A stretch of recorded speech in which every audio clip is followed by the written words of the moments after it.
Welcome, everybody, to the Horror Ghouls, your favorite podcast for horror movie reviews, if I could say the words, and occasional chaos. I'm Megan, I'm T. and we are your spooky hosts on this podcast adventure. So, it's summertime, right? We're doing our summer slasher series. I have to say that slow so I don't get it all crazy coming out of my mouth. But I feel like people do a lot of activities in the summer, right? They are going to the beach, they hang out with friends, they go to barbecues. Is there anything specific about summer, like a summer memory that sticks out to you? No, I hate summer. Bugs and the heat. It's just bugsy. Though, honestly, the only things I really remember the most are like going to camp and, Mm. stuff like that, or going on vacations. I've been to like one of my most fond memories is like going to Aruba with my grandparents, and I was in the pool, and I just remember Oh, like that was a good time. So yeah, I have those type of that's a memories, good but memory. yeah, I've yeah. never been to Aruba. Shit. But other than that, bring on fall.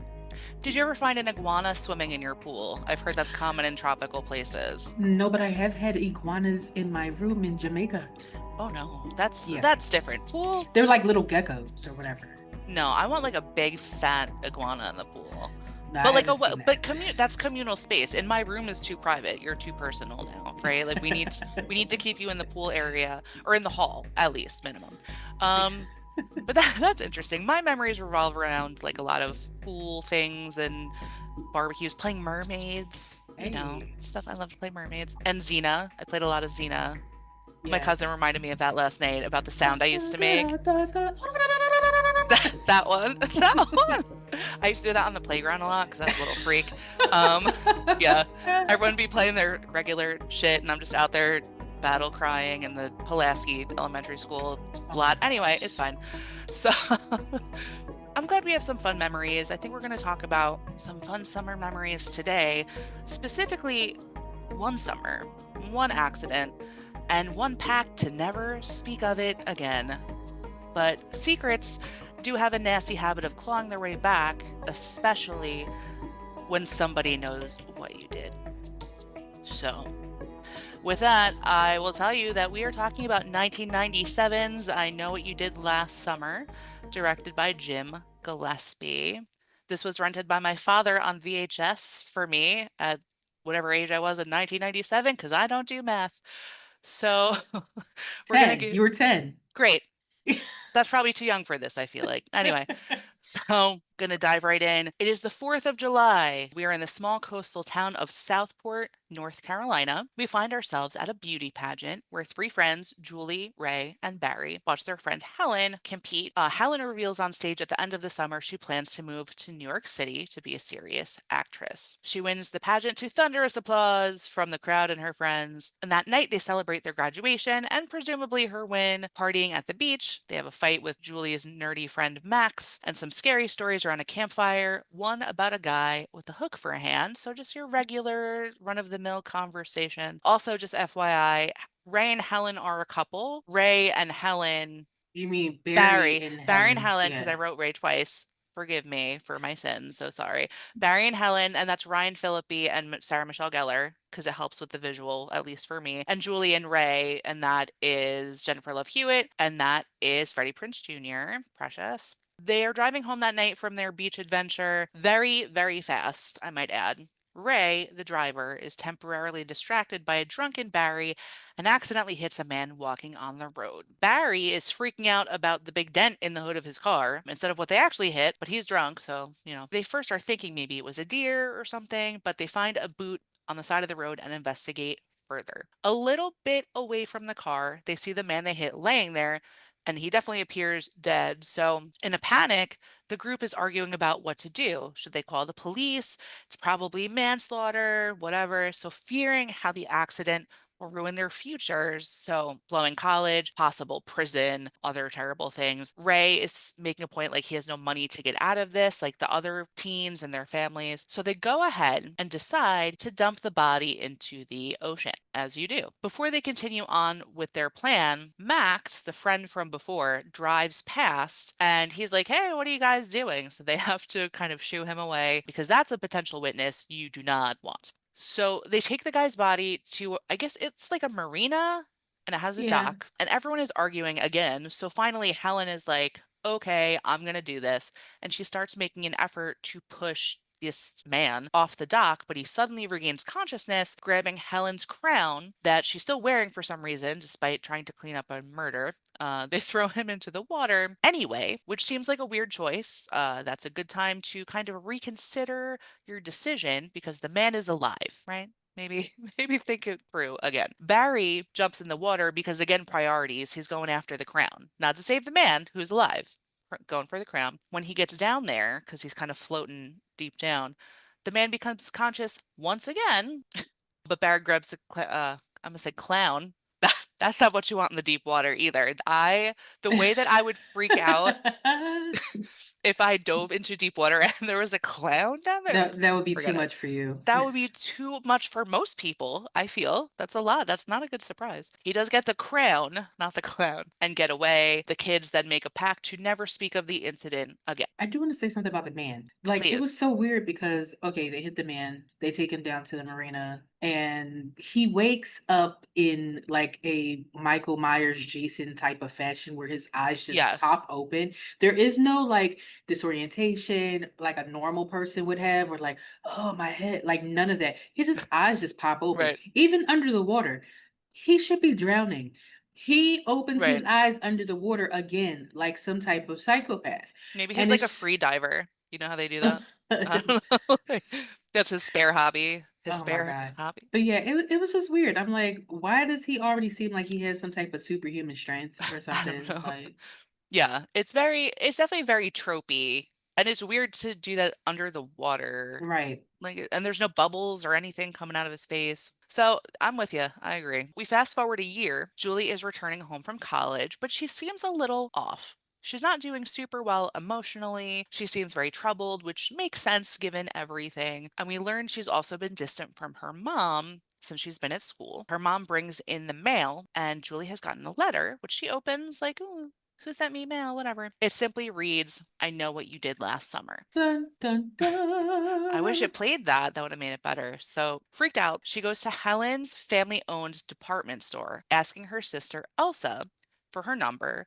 But we discover that Helen's dreams of becoming an actress have failed, and she's working there. Julie shows Helen the note, and together they go tell Barry, who is now kind of a very angry and aggressive person. He's a dick. Yep, that's a very way more direct way of saying what I just said. So I love that. He's a dick. Julie reveals that she read in the newspaper that the man they hit was named David Egan, and he was found about 3 weeks after the incident, ruled an accidental. Barry asks about Ray, and Julie doesn't know his whereabouts because they broke up.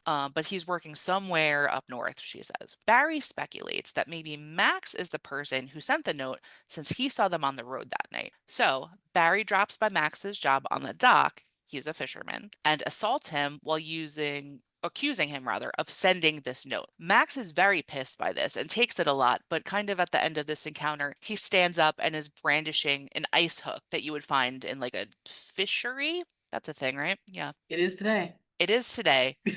He's like brandishing it at him as his ass retreats outside. So he's telling the ladies once he gets outside, he won't bother you anymore, blah, blah. But then they run into Ray, who's also working there, now a fisherman. So that's interesting. Back inside the Ice and Crab Emporium, where we left Max, that's what I named it. That's not his actual name. He puts his ice hook down and drops some crabs in a pot. But we see when he passes the ice block where he left the hook, it's not there. When he goes back to the pot, we see someone wearing a fisherman's hat advance on him through the steam and hook him right under the jaw with the ice hook. So that was really disgusting, and I love it. We then cut to our little angry friend Barry hitting a punching bag at the gym. He goes to take a shower, and when he returns to his locker, he finds a Polaroid. Now, pause for you young people out there. Polaroid is an instant picture. Okay. We used to have these cameras that would take instant pictures. You like shake it like a Polaroid picture. They have those. I Outcast. think they have those now. They're like retro, like the little Oh, retro okay. cameras It's where they retro. I'm pull gonna out a little throw picture, up they right now. shake it. Yeah, So yeah. retro. Shut up. Anyway, not you. So he finds the Polaroid children. And on the back is written the words "I know." His jacket is also missing from his locker, but when he runs outside. someone is in his car and speeds after him, and they crash into kind of, it looks like a barn, I guess, like a barn-like structure. The Yeah. driver gets out, same fisherman hat, and like a fisherman trench coat or like a slicker of sorts. The man stands over him with the ice hook, and then we kind of cut away. And the next time we see Barry, he is in the hospital with some minor injuries, but he is still alive. The gang disagrees again on the best course of action, but it is decided they are going to try to find the person stalking them and try to reason with them because that sounds like something that's possible, question mark, in this situation. I don't think so, but anyway. They speculate that the person involved is a friend or family member of David Egan, so they decide that's where they're going to start. When they go to investigate, they find in newspaper articles that David had recently lost his girlfriend Susie in a car accident due to drowning. He was the driver. Julie remembers she saw Susie's name tattooed on the guy's arm when he was in the road. So she's definitely like, this is our guy. So let's take a deeper look into this. So it's Julie and Helen. They take a little road trip and meet David's sister, Missy, who gives me a touch of like she could have been in the Texas Chainsaw Massacre family, Definitely. right? She gives me that, or like the hills have eyes type people, the devil's reject. She's definitely along those lines of Yeah. your backwoods Well, friendly folk. it's also interesting that like she has a giant dilapidated house, but her accent is almost too southern because no one else has an accent that pronounced in that area. So it definitely seems like she belongs in the deeper south. And also she just seems almost a little vacant. Like she's there, but she's a Yeah. little not there at the same Let time. me ask you, do they say where this town actually is supposed to be? South Carolina, Oh, it's supposed to be in South Carolina? I think. Okay, Not because North Carolina, hold on. I know the movie was actually shot in North Carolina. It's one of the It's fun North facts. Carolina. I lied. I Okay. lied to everyone. I'm so sorry. My Okay, deepest so apologies. it does say it was actually shot in North Carolina too. I only say that because even in North Carolina, their accents are not that deep. Like they're not that thick. You don't get those type of accents until you get into Louisiana, Georgia, stuff, places like that. Yeah. Maybe even South, maybe some places in South Carolina, but her accent is very, very much like Well, maybe they were twangy. a transplant family from the Could have Texas been. Chainsaw House. I don't know. Maybe. I don't know. She's a cousin. She does seem kind of a little, not jumpy, but kind of a little shifty. And she does have a big old rain slicker, like the killer has, on a coat stand, and that freaks out Helen. So Missy reveals that David had a mysterious friend called Billy Blue who came to pay his respects after David's death. So that's kind of all they get from that. And they go home and we continue with our story. So that night at Helen's house, after she gets home, our mysterious slasher lets himself in the house. While Helen's getting ready for bed, her sister pops up, Elsa, and freaks her out. And she's just kind of a bitch, honestly. She's just calling her a washed up has been. And she's like, oh, you have to come work at the store tomorrow. But Helen's letting her know she can't because she has to be in the 4th of July parade since she had won that beauty pageant from the year prior. That's part of like the duties. Her sister makes a comment on her vanity, saying something about like, oh, you and that hair. But all she's doing is brushing her hair, which is a normal Right. activity. So she's just an asshole, I guess. So she goes to bed. And when she wakes up, her crown is on for some reason. And as she takes it off, a lot of her hair comes off with it. So somebody has hacked her hair off as she slept. Not all of it, but like a good amount. She gets out of bed in a panic, and on her bedroom mirror, the word soon. Very ominous. So Julie gets a call from Helen, jumps in her car, and as she's driving there, she hears like a clicking, like a ticking sound. After a minute, she pulls over and goes to open her trunk where the sound appears to be coming from. And she gets a grisly surprise where she finds Max's dead body covered in live crabs just chilling in her trunk. One of the crabs is also coming out of his mouth, which is really extra gross. Julie is crashing out at this point. She leaves her car on the side of the road and she runs the rest of the way to Helen's house, which also doesn't seem like it's very far away Right. It did make sense that she would not just get back in the car and drive it there. But to show them. right. Right. But also the crab factor is freaky. Like, I know this is probably a weird take, but for me, a trunk full of live crabs is almost worse than dead body. Don't write that down, FBI. Like, sorry, I don't know. Okay. You guys know how I don't like spiders. Everyone knows that, right? Mhm. So my saying that I've always said forever, and I'm going to repeat it to you now, is that crabs are the spiders of the sea. So I don't, I don't like crabs I either. mean, lobsters are sea roaches. So Yeah, see, so it's just all gross and weird hands. I know they don't have hands. Okay, anyway, so little pincers. there we go. Pincers. When she gets to Helen's house, Barry's already there. He's trying to comfort Helen. They all go back to the car, open the trunk, but nothing is there. How do you get all those crabs out of there so fast? And Right. drag the dead body? Like, what are you doing? In broad daylight. In broad daylight in a residential area. Julie is definitely unraveling a bit, and this is kind of the famous scene in line where she is just screaming into the open, like, "What are you waiting for?" She's just losing her shit Yeah. a bit. They make their way back to Helen's house again. They run into Ray, who's like, "Oh, I was looking for you guys," but Barry at this point thinks Ray is responsible and just punches him because he has anger problems. But Ray is like, buddy, I got a note too. Like, please stop, please stop punching me. So Barry accuses Ray of killing Max, and Ray's like, Max is dead? Like, he has no idea.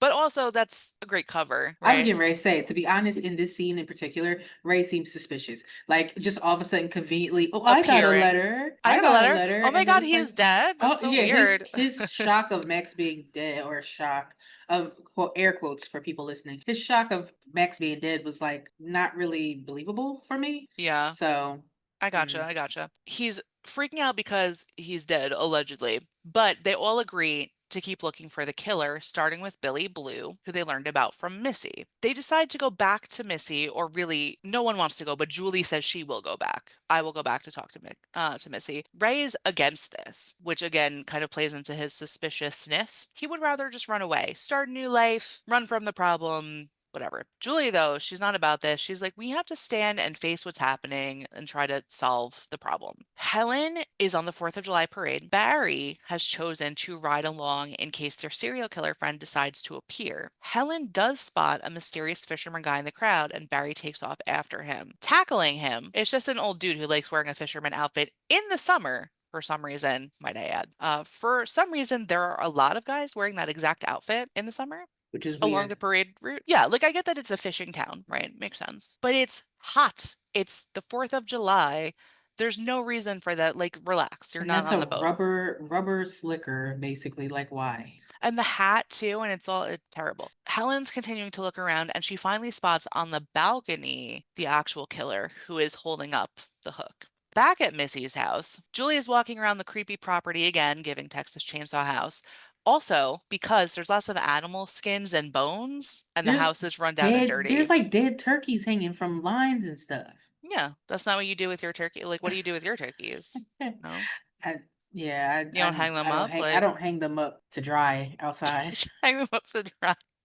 So Missy appears seemingly out of nowhere, holding a bloody knife, and just is like, "What are you doing at my house?" Julie says she wants to talk to Missy about Billy Blue, and that it has to do with her brother. Missy says that her brother unalived himself. She does say this while she's also gutting some creature or other. She has a note, and she withheld the note from everyone because she said the insurance wouldn't pay out if they thought it was an unaliving of self, right? She actually has kept it in like her weird shed outside.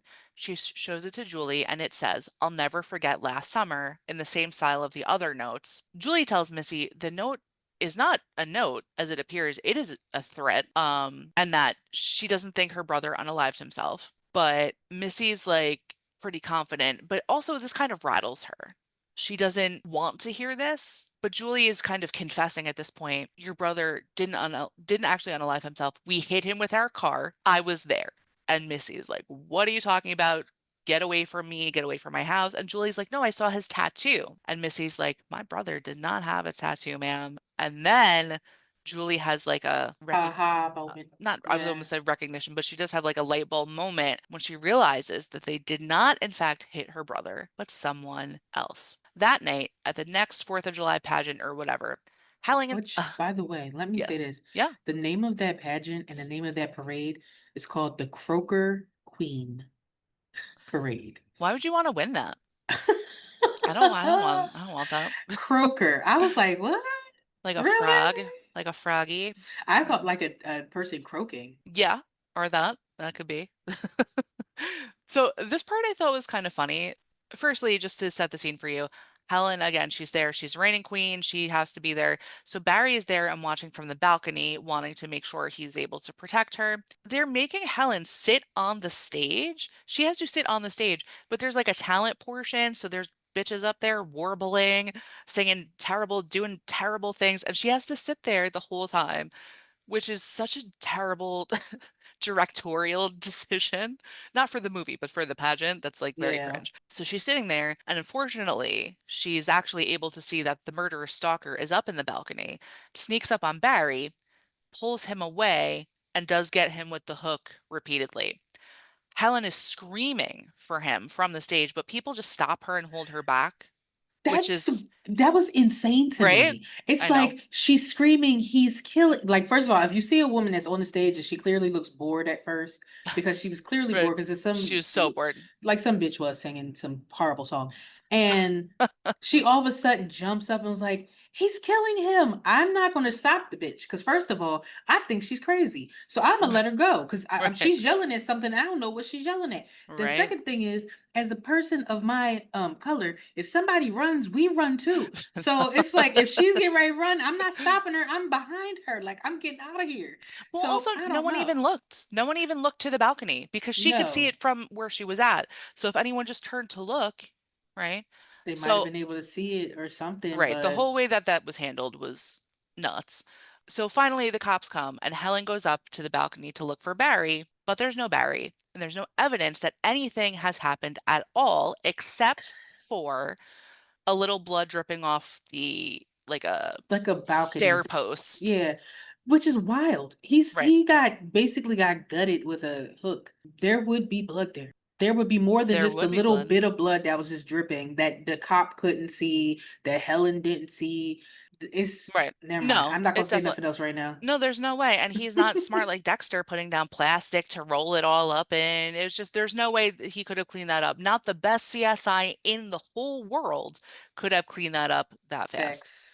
The cop drives Helen home and is kind of making fun of her, thinking she's crazy or making this up or whatever. He notices the road that they need to drive down is closed, so he turns down an alley instead, which already is setting you up for a bad time immediately. He sees someone pulled over, second clue that you're going to have a bad time, and approaches to see if they need help, which also, if you're transporting someone in your car and they're locked in the back seat, that's probably not a good move anyway, either. Like as a cop, like one thing at a time.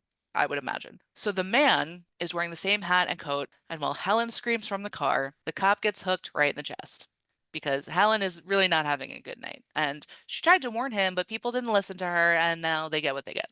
So Helen frantically tries to get out of the back of the cop car, but she is locked in. And of course, our fisherman is going for her next. Right. So as he's like cleaning his hook off, whatever, and like walking towards the car, she does eventually manage to break a window and make a run for it. While this is going on, Julie is continuing her research. Susie's father was a local fisherman. Interesting, right? We're going to come back to that. So Helen makes it into her family's store where she has run from this kind of almost Michael Myers-esque Yes. march Cause that this guy is doing. she was running hard as shit. He was just doing that walk, Yep, that steady, you quintessential serial killer. I walk really fast and I can still catch up to you even though yep, you're running full speed. yep. So, and then I teleport disappear when you turn around. Yeah, well, also this irritated me too. So her sister almost didn't let her in on time because the door was locked, right? But she's taking her time. Helen's screaming bloody murder. And in Helen's shoes, like think about that. Like no one's listening to you. They're like underplaying like any of your reactions. I would go Right. nuts. Like just someone listen to me. Anyway, so Helen gets in, she gets to the phone to call the cops. While she's doing that, Sister Elsa goes to lock the other store door, which is like a different street essentially. Our creepy Fisher dude has already made it inside. We all know. We all knew that was coming. And he hooks Elsa right in the guts and carries her away still on the hook. That was kind of gnarly. That was cool. Because like also that seems like a lot of weight. It seems like logistically, and I'm gonna get gross on you for a minute. The weight of the body would have torn, do you know what I mean? Like it seems like that one hook wouldn't Mhm. be enough to Not support the necessarily. weight. If he were to actually hook all the way into where the rib cage is and behind it, Mm, it the needs to rib cage support. could support. Yeah. Right. I guess it depends on the load bearing capacity of the It's hook that he's using. something fucking wrong with us because I legitimately thought about that. Like when you said it, I was like, well, wait, no, the rib cage, because that could do it. Because Aren't you where guys he so hooked her, happy? it could have You're been so right at happy the that you rib chose this cage, podcast to listen right? to, right? No, I agree with you. It's like when you build a bridge, you need the right supports.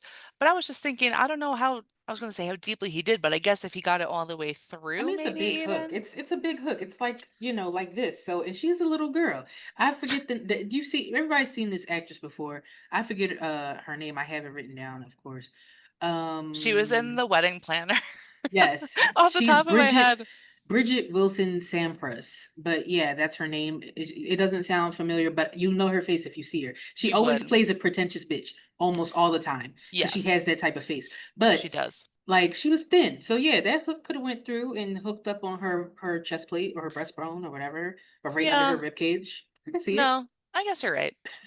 It was still So gross though. It was it cool, like it was was. cool, but it was gross. But if any fisher people, gender neutral fishermen, um, Fishmongers. know Yeah. about hook capacity, comment below. It's I actually probably I actually it's want to know. Go ahead. it's probably the strength of the forearms. You gotta have Popeye the Slayer Man arms No, in order in order to lift that weight. I hate that. Okay. Well, yeah, it's the forearm strength and the hook. Okay, so I'm glad we've established that. So after that, after he's lugged that corpse around the room, Helen is walking around the store looking for her sister, and our slasher has positioned himself as a mannequin and jumps out at Helen, which I thought this was creative because also this is kind of a funny thing. He had covered himself in plastic because all the mannequins were covered in plastic. How do you not hear someone like psh, psh, psh, psh, like putting it all over? But anyway, the end result of him popping out was still effective, I thought. So she's running from him. She manages to get away. She finds her sister's corpse in the bathroom and then tries to hoist herself on a janky old, I guess like a almost like a freight dumbwaiter. Like it wasn't for Yeah. regular people. It was just like for stuff. And while she's doing this and giving it her absolute all, the dude just runs up the stairs to the second floor.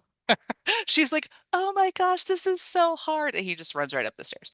She climbs out a window and she jumps for her life, landing in a gross, disgusting alley. As she tries to follow fireworks in the sky back to the parade and to the safety of people, she is attacked just out of view of the public where she meets her doom, like just like feet away. So that's the end of her. So sorry, Helen. So Julie now has arrived at the parade and runs to find Ray. She floats her new theory that it was Susie's father, Ben Willis, that they hit. Ray tries to calm Julie, but she notices he's standing on a boat, and the name of the boat he's standing on is the Billy Blue. Now Mm. sure that Ray's the killer, she runs. And he runs after her, like, I can explain whatever. But a stranger steps out and clotheslines Ray, an ex pro wrestler must be. Right? All right, he's like, Bomb. And she starts begging him for help. He yells for Julie to get on his boat, which I guess is closer, and get inside. So once on this boat, she notices all newspaper clippings, pictures of her and her friends, some not great things you want to notice, and generally other troubling things. So her savior, while she's looking around, has also untied the boat from the dock and they are drifting away. Just the two of them, super romantical. He's like, hey, it's the 4th of July. You should be having fun, getting drunk, running people over, getting away with murder. And he's just been dying to get that out. Like he's been practicing that forever. Yes, He's for a whole he's like, year. I can't wait to use this. So we find out what actually has happened here is that Ben murdered David Egan as revenge for his daughter Susie's death. Because remember, David was responsible for his daughter's drowning. He was driving the car. So then this group of friends that are being stalked and taken out unknowingly hit Ben just moments after he killed David. So it's almost like vigilante justice in a roundabout way, kind of, Yeah. maybe, but it was unintentional. Julie grabs a flare gun as she's running away from Ben on the boat, and she tries to shoot it, but Ben speeds up the boat, throwing her off kilter. Ray, in the meantime, has grabbed a small boat and come after them. He successfully gets onto the boat and faces Ben, while Julie has dropped herself into the belly of the boat, trying to find an escape. Ben and Ray face off, and Julie makes it back topside just in time to see Ray knocked off the boat. She descends again, and this time finds herself trapped. While that's happening, there's a lot of kind of back and forth in this sequence. Ray is trying to climb up the fishing net or whatever that's at the front of the boat to try to get back on. And poor Julie has accidentally uncovered Helen and Barry's corpses in kind of this like ice chamber on the boat, which is not what you want. She manages to make her way to the boat deck again, and Ray is back as well. He actually smashes dude in the face with like a rope hook thing that swings. Listen, I know a little bit of boat verbiage, but all these like things. Yeah. I don't know. I'm like, it's a rope with a hook and it swings from the mast. I don't know. So he smashes him in the face and then he swings down like a pirate, very cute, to help Julie. After Ben recovers and is about to unalive Julie, his hand gets caught in a rope. And Ray can tell, I guess, from his new boat experience that hitting a certain button will activate the pulley the rope is a part of. And Ben shoots up, getting his hand cut off when it meets the end, like the pulley thing. He then falls into the water as the boat continues away. So, safely back on the dock, in the presence of police, Ray admits he went to go see Missy. He's telling this to Julie because he had wanted to get to the bottom of what had happened as well. And he also really wanted to get Julie back. So he wanted to kind of solve the mystery, make her feel better, get the girl, the whole nine. So the police, they're looking for Ben's body, which they don't find, but they do find his hand. Hooray! A year later, Julie is seemingly doing better. Back in college and moving on, her and Ray are back together. So she goes to take a shower because they're on the phone, they're talking. She's like, "Now I love you more." You hang up, just stupid stuff, whatever. Which I don't know if she was in the shower or she just got out of the shower and she She saw was in the getting ready to get steam. in. She was getting ready to get in the shower. Somebody called her out the room Right, right, right. with a So she little goes note. back in. There's all kind of steam, and on the shower door it says, "I still know." A figure smashes through the glass, and the screen cuts to black. And that is our movie.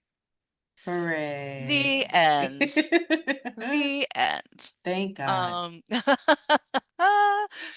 so, I mean, you've already begun to tell us, so tell us what you think about this movie. This movie was trash. I can't. Oh no. Personally, I don't like this movie and I never really did. I think that You've seen it before. I had seen it before, yeah. Okay. When I started watching horror movies, of course, I did not see this in 1997 when it came out. I saw this probably well after 2001 at the very least. And so when I was watching these movies back, I didn't love this one. It's just like during that time you watched all these like teen horror comedies, Lord. These teen horror movies like Scream, I Know What You Did Last Summer, Urban Legend, Legends. Yep. what's the other one? Final Destination. Like you just watch those, because Sure. they're all in the same little group, and this was one of them, and I just don't like this movie, and upon watching it again I didn't like it even more. Like before I didn't know why I really didn't like it because Yeah. I just had this weird feeling of dread having to watch it, but then when I watched it I was like, okay, I realized, because first of all, this is the most unrealistic ass movie that I almost one of the You most don't want a trunk unrealistic full of horror movies. crabs? No? Not Okay. only that, but like there's no way that this one man who is not Jason or Michael Myers can teleport like he was doing, can teleport bodies without blood trails, without, listen, like there's no blood trails, there's no evidence, there's no nothing. In the middle of the day, you're able to clean out a car full of crabs, not hurt yourself, and get a body away before this girl comes back. You were able to shoot all these pictures of these people in places that you didn't seem like you would be, but you No. were shooting pictures of them. You knew Yeah. exactly where people be. You got into fucking Helen's house and was able to cut her hair while she slept. How? You know what I'm saying? Like there's so many things that Sure. just don't make sense. And so I just really I didn't necessarily love this movie. I like that you're basically like, I hate it so much, and then you're like, well, basically, I didn't really love it. It's not really, I didn't necessarily like it. We get it. We got Yeah, I'm trying to find any redeeming qualities. I think that it gave us our quintessential like scream queens and stuff like that. Sure. It gave us that come on and do it now, or whatever that line is. That's What are you waiting for? yeah, Yeah. that one. It Come gave on us that and line. do it. It gave us that line. And I mean, that's all fine and good. Well, you get something from it, Yeah. and it is what it is. This is one of those movies that I certainly will not watch again. Yeah. You I couldn't get that. pay me. I would watch every Really? dinosaur hotel movie back to back with my eyes pinned open What about Winnie the before Pooh? I watch Winnie the Pooh too. Before I watch all of them back to back in a marathon before I watch this movie again. Really? Yes. Um, Wow. That's so really how, something. right? So how do you feel? You're like, but enough about me. Even for the time when I watched it, because I was, again, being exposed to all these movies too young, but, Urban Legend, Final Destination, everything, even Scream, it always felt to me a lesser of those. Do you know what I Hmm. mean? Like it always, from the moment I watched it, there was like, it's not as good as any of the other ones. And I don't know how this is going to make sense, but like, I didn't really love it, but I think it's fine. Like, it's That's fair. fine, Yeah. but it's not great or even super good. But it's also giving us for the time, like Ryan Phillippe, Freddie Prinze Jr., Sarah Michelle Gellar, Jennifer Love Hewitt, those are all big stars around that time too. So to have them all in a movie together, I Yeah. think that was a big draw for people. And Sarah Michelle Gellar, I don't know where I saw this the other day. Maybe just when I looked it up, but they said she's only 19 in this Hmm. part. And it's like, so the acting, like their acting was good, I thought, but the stuff about the actual slasher was like not so good. And also, I don't know if this is in your fun facts, so I'm sorry if I'm stealing it, but I read that this was basically repurposed Scream. Did you see that? That's not the fun fact I have. Okay. I did not read that. I have a totally different item Okay. for that. Yeah, so basically I just read that whoever did this movie went and read through Scream or they watched Scream or whatever and they took like the plot and they kind of were just like, interesting, but how can we make it worse? Right? Let Like me let me just I'm just going to debunk that now because we're talking about it. I'm just going, so this is what I have. The person I believe who wrote this movie is Kevin Williamson. Kevin Bacon. Sorry, go on. Kevin Williamson wrote this movie and he also wrote Scream. And funny enough, he wrote this movie before Scream, but Really? Scream got picked up and Scream became a hit. And when Scream became a hit, people said, okay, let's see what else you have. He then gave them Mm, I Know What You Did Last Summer. And so that came out. That's why they came out after Scream. But this was written first, and that's what I have. where did I see that? I definitely read, like, I know I did not make that up, I promise. No, I'm sure because I mean, there's a lot of stuff that goes on, and people like, fan theories, and people put stuff out like it's Bible and I definitely read it as if it were a fact. So that's interesting, but I can't find it now. And I'm not going to waste your guys' time looking for it. That's not a thing that I'm going to do. Kroger beauty pageant, there's that. That's a thing that I found. Yeah, I didn't love it. For the time being 10 years old watching this, it still spooked me, but it wasn't like even then. I was like, "Pff, this is not like Halloween, because I saw that too young too. So yeah, I don't have that much to actually like say about like taking it apart because you did it so well. And aside from like the acting and like just adding something to the 90s slasher kind of thing, like okay, that's fine. I will say also that I did see the trailer for the new one coming out, and before I knew that it was for the new one, before I knew that it was for the new one, I was like, "Oh, this actually looks interesting." And then when I saw what it was, and I was like, "Oh, I here's don't what's know. I funny. don't know now." I read a text message from you today from back when this trailer first came out, and you said, "I saw the new I Know What I Did Last Summer trailer. It looks interesting." Well, that was me coming to you like after I watched it, but I was like, "Oh, but it did look interesting." Like Yeah. that it looked like new and exciting, but then it was like I think that it was Freddie Prinze Jr. that was in the first trailer that I saw. When he turned around, I was like, "Shit. Okay." But with that being said, the new trailer made it look interesting, and now they've put out a few more trailers since. So yeah, I don't really have anything else to say about it. Do you have any other facts, or was that your No, one fact? I have other facts. Oh, I will say this because I thought about one redeeming quality. I mm-hmm. actually do like the way that they made it seem like you killed one person, but it's actually someone else. I do like that part Sure.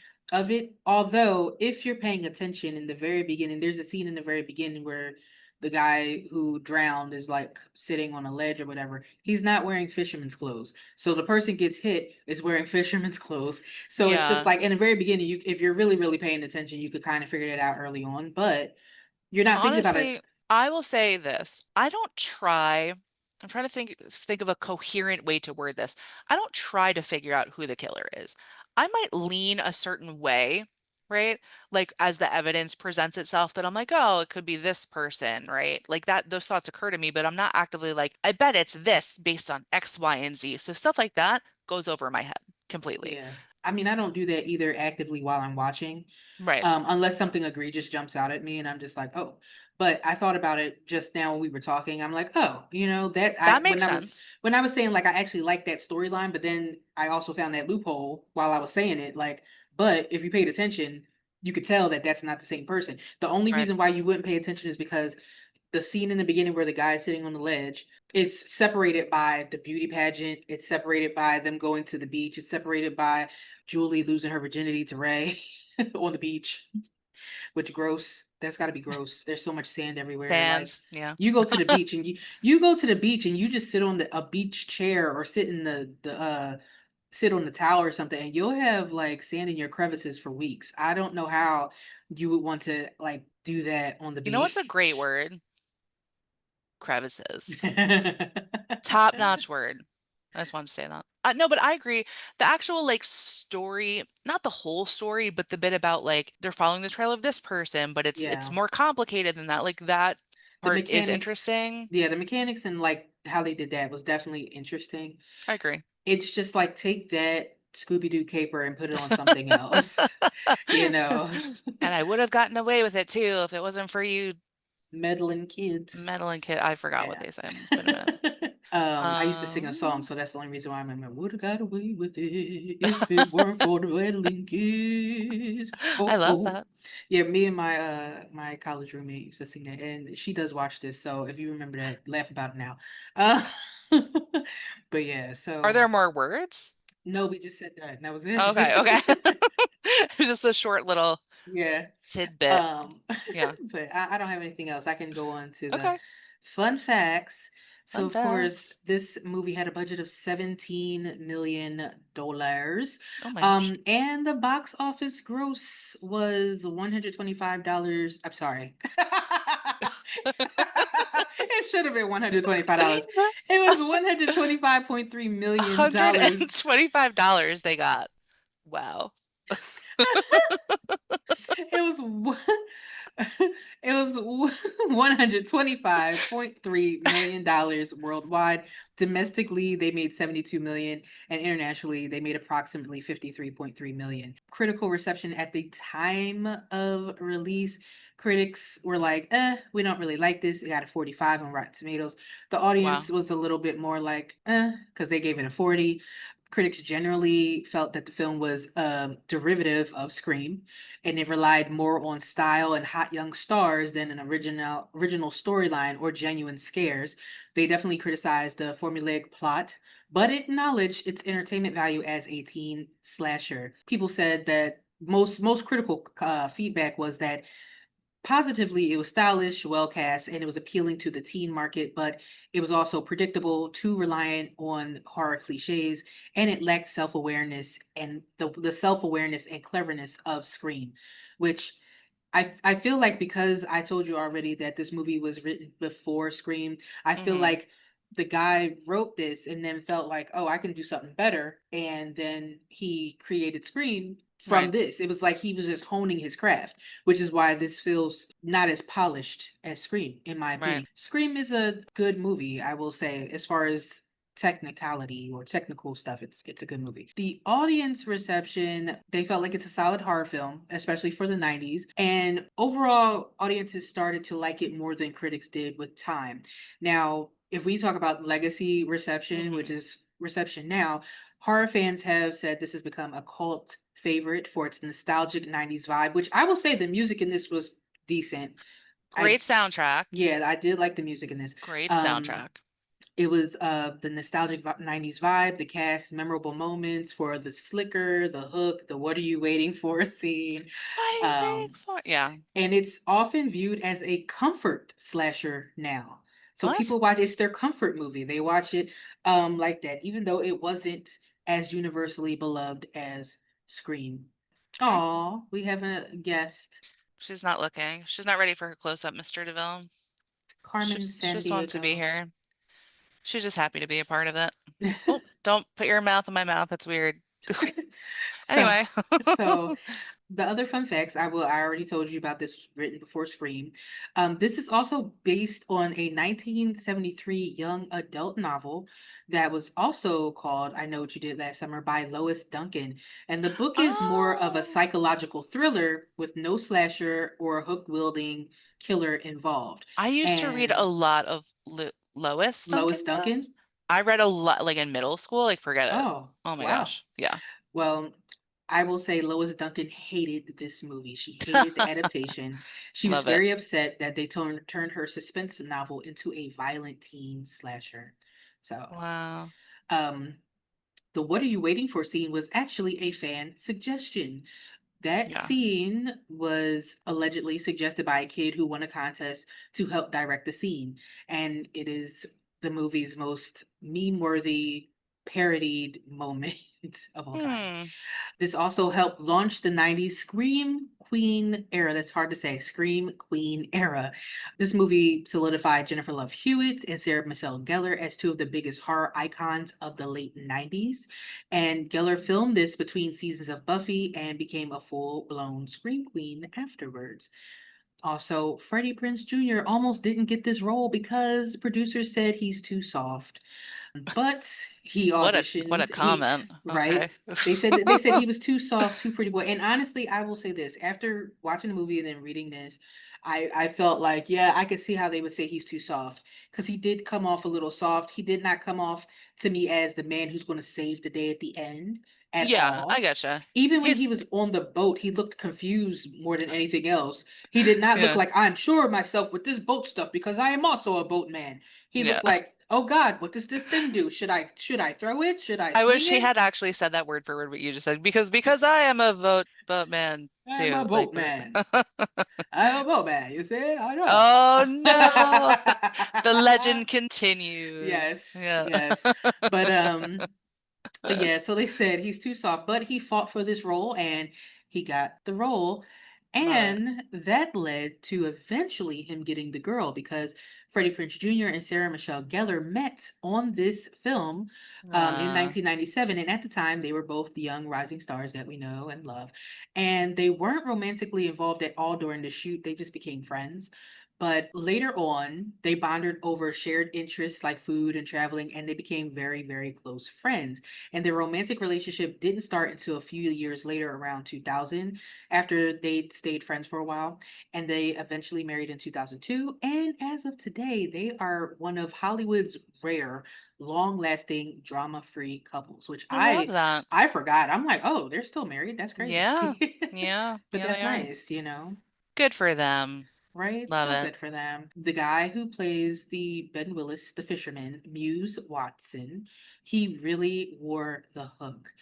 He did most of his own stunts. Oh my He gosh. wore a prosthetic hook throughout the entire filming, and he took this role very, very seriously. And also, fun fact, if you go to a horror con and he happens to be there, he will be in costume most likely, wearing the fisherman's costume with the hook. So you can take pictures with him as the fisherman.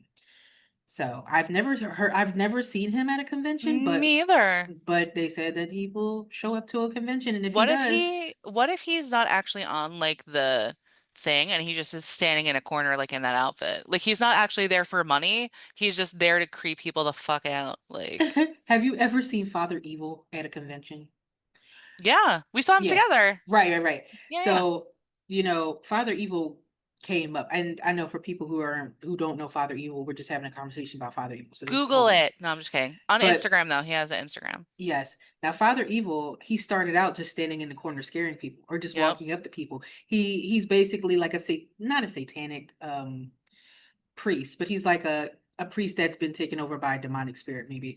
And so Yeah, over you time know. though, he got his own table and he moved up and he got merchandise and everything like that. Last time I saw him, he had a whole table with people helping him sell merch and everything. So that's what Muse Watson is doing with the fisherman. He's standing in the corner right now waiting for his Yeah, chance maybe. to get I a just looked full up table. if you want to check out Father Evil, it's just father_evil. That's his handle Hey, on Instagram, so you can check him out.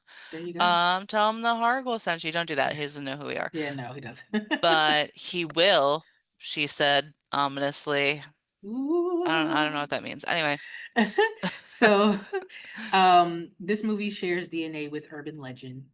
I Know What You Did Last Summer was part of the late 90s teen horror boom along Scream and Urban Legend, and you will notice similarities in all these movies. It has very slick production. I don't know why they thought that for this.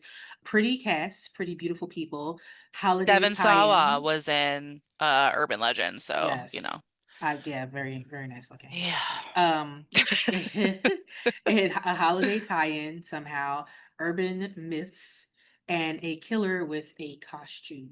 So that was with all of them. So if you're Again, playing on your bingo card, check off those right, boxes. Yep. right.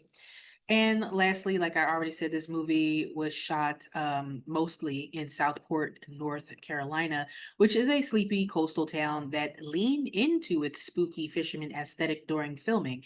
And locals still point out to this day where scenes were shot if they Hmm.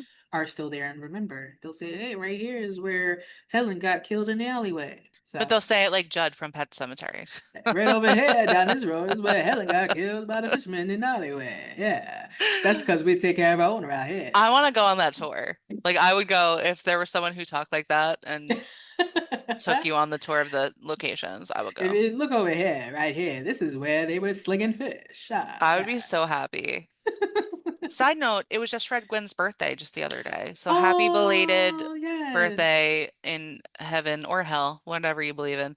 Fred Gwynn, we love you. Or purgatory. So, Or you're stuck in between. We are not yeah. sure. Wherever you are, we hope you had a nice birthday.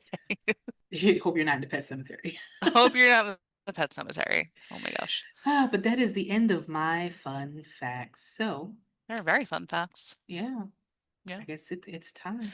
Wow. This is hard. It's I feel like I like this just slightly more than Sleepaway Camp, which is what I'm trying to go back to remember what I rated it. I I believe did it not was a six, I I did not believe. enjoy Sleepaway Camp, nor did I really enjoy watching this again, right? It didn't have the nostalgia factor for me, even though I watched it as an impressionable youth. Yes. It just was like a little lackluster. Like I said, it's fine. It's like a classic in a sense. I don't get the cult classicness of it. Like I don't see people out there like repping it like I see them doing with other ones. So with that being said, I'm just gonna give it a six. I'll give it the same. The same. The story was okay in places. The acting was good. The soundtrack is good. I just don't. It doesn't get me where I need to go. So that's my final answer. I had a very dirty thought when you said that. It doesn't get me, and I was like, oh wow, where are we going with this? Nope. So Pull it back. Rein yeah, it right. in. Rein it in. What about what about you? I really didn't think about a score for this because I I honestly know. hadn't even imagined reading this movie. Um, to be Ah, quite honest, I feel like outside of that story, this movie really was boring. The acting was okay. I mean, obviously for that time, those people, those kids being as young as they were, just hmm. starting as young stars, I feel like they did a decent job, all except Freddie Prinze Jr., who I thought looked confused and scared the whole damn time. I That think was all he knew how to do with his face. right. I think Ryan Phillippe did a decent job of being a dick though, because he made it believable You and know what? He gives, especially after what was that movie where like he was Cruel he was Intentions or disgusting? something. Yeah, touches. He's really good at playing a dick. So good, in fact, that it makes me think he's like really a dick in real life. Yeah. I'm like, I feel like this is not far off for him. I don't know that. Don't sue us for defamation, but he seems like he's a dick. I don't know. Yeah. He definitely gave those vibes. So I will give him kudos for doing that. I felt like the killer was like lackluster. I'm not impressed with the fisherman, No. unfortunately. And I would rather see Lois Duncan's movie, I mean book actually made into a real movie and not this. Because if it was a thriller like suspense movie without the slasher, I'm curious to know like what that was like and how that would play out in movies now. But Yeah. I think that I will have to give this movie I'm giving it a 3. Yeah, Three. I'm giving it a That's 3. intense. Yeah, I can't even think of why I'm giving it a 3. Okay. I don't want it doesn't deserve like a 0 or a 1 or anything like that. But I thought of another movie that I really didn't like and I believe I gave it a 4 and I'm like I don't it's weird because it's not that I hate this movie. It's just so underwhelming that Yeah. I just don't like it. And I know that there's people out there that are going to eventually watch this and be like, "You're a bitch for that. This is a classic. It's a cult classic. How could you feel that way?" Everybody has their own opinions about certain movies and stuff like that. And I just can't like this one as much as I would have liked to have rated it higher. So I'm giving it a 3, Okay. and that's that. Wow, that's really something. I do just want to tell you because I pulled up Lois Duncan's Wikipedia page. She's from, so Hey, maybe someone that nice. you know from your travels or adventures in or around that area. One of the books I read that she wrote is called Ransom. I don't know if any of Mm. you guys are familiar with that. There's another one called Killing Mr. Griffin. There's I Know What You Did Last Summer, which looks interesting. I would like to know how it's different. And there's also another book I read called Don't Look Behind You. Ooh. So she has a lot of books though, but those were the ones that I was interested in as a little weirdo kid. So there's that. So I don't have anything else. Do you have anything else you want to add? No, I can wrap us on up here. All right, my hook-handed fiends. That's gonna wrap up our bloody little stroll down, or lack of blood, little stroll down memory lane with I Know What You Did Last Summer. Sure, this movie wasn't exactly reinventing the wheel or the hook, but it gave us iconic moments, legendary late 90s hair flips, and served as a valuable lesson. If you're going to cover up a crime, maybe don't leave the body somewhere it can come back for revenge in a stylish slicker. Were So you stylish. right? Were you surprised that this was written before Scream, or did you already know that because you've been lurking in fishermen's raincoats since 1997? I honestly did not know that. That was something I definitely did not know when I looked into this movie. Um, but it makes sense. So, did you know that? Nope. Yeah. No. Nope. So, I mean, either way, at this point, we want to know what you think. We're dying to hear what you What do you think think? about this movie. Tell us. We want to know so Yes. bad. Yeah. Yes, please. So don't forget to like this video, share it, and leave a comment. It helps us grow our creepy little tribe, one listener, not victim, one listener Hmm. at a time. Follow us on Facebook and Instagram at the Horror Ghouls. And if you like your ears to be tickled, you can find us on your favorite streaming platform. And once you listen, we know you'll be hooked. See what I did I see what you there? did there. So, with that said, until next time, stay spooky. Think twice before making any late night pacts with your friends. And in the words of Ben Willis, when you leave a man for dead, make sure he's really dead. Or better yet, don't kill people at all. Call 911. That is your That's the better PSA for plan. today. There you Yes. go. Don't kill people. Don't do it. All right. Well, with that, we'll see you guys next time. Bye. Bye, guys.